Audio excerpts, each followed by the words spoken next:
The rationale is very simple. In fact, every year we are a transporter, and there are industries, in fact, who are having their own business plans and their own marketing strategies.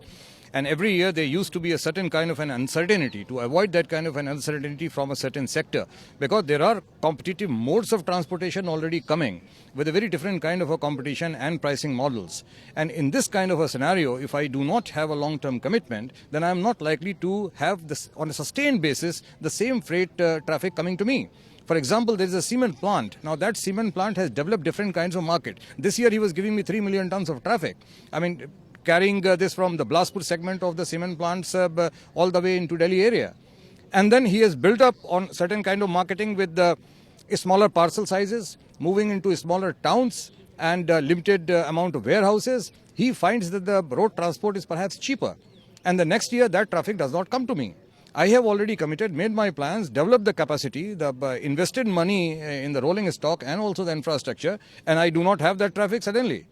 So this is a win-win situation that I'll be along with that customer. We will be there for a couple of years, 1 year, 3 years and 5 years.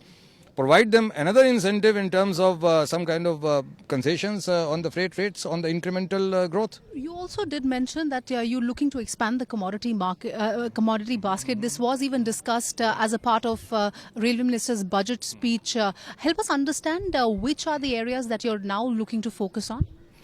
We have already done that, as the Minister also mentioned, that we have roughly around 8 major commodities that constitute about 80 to 90% of our total freight volumes. And then there used to be a category called the others category, which also had about 10-12 different kinds of commodities which are lesser than 1 million tons every year.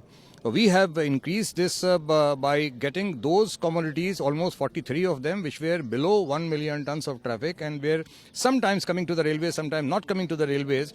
And we provided them FAK rates to be moved by the containers, which is freight, all commodities, which is almost 30% lower. So we are increasing and looking at. Yeah. Find us on Facebook at facebook.com/ETNow and don't forget to click the like button. You can also follow us on Twitter at ETNowLive. To stay updated with all our programming, hit the subscribe button on our YouTube channel by logging on to youtube.com/user/ETNow.